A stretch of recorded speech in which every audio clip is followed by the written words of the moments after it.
Joining us is Ihor Romanenko, founder of the Close the Skies of Ukraine Charitable Foundation, Lieutenant General. Ihor Alexandrovich, welcome to our broadcast. Greetings to you and our viewers. Ihor Alexandrovich, there is much to discuss, yes, and many events unfolding. But still, let's talk about what is happening. I won't get too far ahead of myself right now because yesterday there were many remarks regarding where, let's say, quite serious active hostilities might begin. We will talk about that as well. But speaking not of the future, but of what is happening on the front now, Ihor Alexandrovich, what can we state as of today in April 2026? What is the main goal of the Russian occupier at this moment, right? The Donetsk or Luhansk regions? Or do we see that there are options for other regions as well? The floor is yours.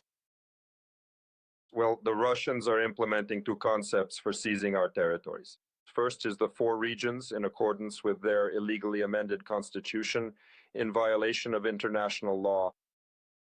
And battles continue here, especially intense ones, particularly in, say, the Donetsk region, and also in the Zaporizhzhia region around Huliaipo.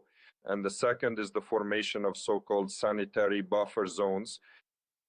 So here again, they have been doing this for over a year, maybe a year and a half. The Kharkiv and Sumy regions, they included Chernihiv as well, but lacked the strength. But even that turned out to be insufficient.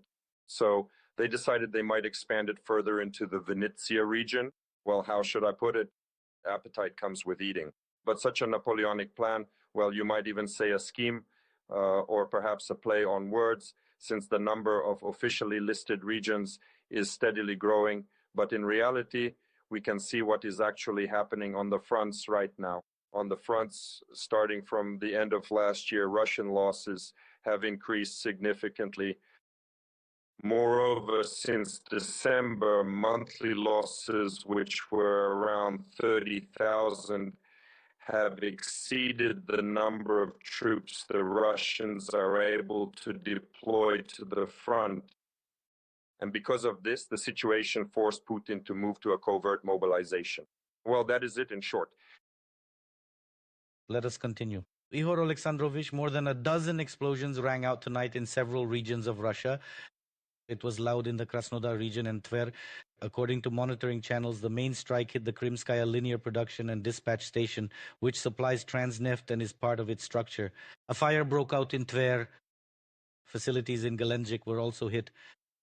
According to witnesses, air defenses targeted the drones, but judging by the explosions, they failed to shoot them down. Well, it's clear that loud is a euphemism. Obviously, these are Ukrainian drones, and we're seeing strikes on the Russian Federation by Ukraine. In this regard, Igor Alexandrovich, this truce proposed by Volodymyr Zelensky, which Putin responded to until the end of tomorrow. So if I understand correctly, I take it that the air itself, as well as everything that happens to be flying through it, isn't actually considered to be part of this truce, right?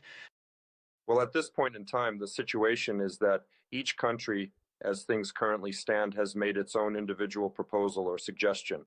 I agree with you here. We should note that Ukraine was the first to act.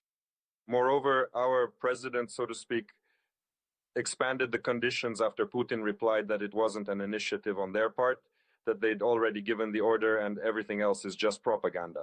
That is, our president said, and it's now well known, that we're not only agreeing to this truce, which we were the first to suggest and propose, but we're also proposing to move toward a suspension of hostilities in the long term.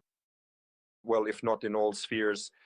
Again, when we look back at history, we can see that when the peace plan negotiations first began, it was actually Ukraine that immediately proposed stopping all hostilities, both in the air and at sea, right? Well, the Americans were in favor of doing everything at once. And so, unfortunately, nothing has been achieved in that regard so far. So an information battle of sorts is unfolding around these events. And here we must again return to history. A truce from the Russian side is usually declared for propaganda purposes. And then, well, it's clear how they use it. They're already preparing to redeploy to the necessary sectors during that time.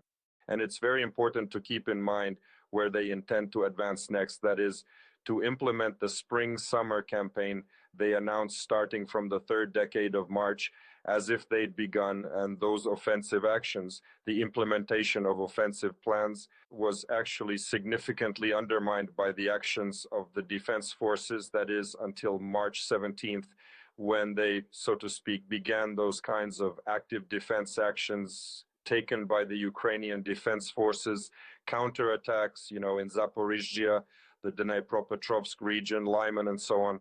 Therefore, at the current moment, serious and dedicated work is currently ongoing around this event.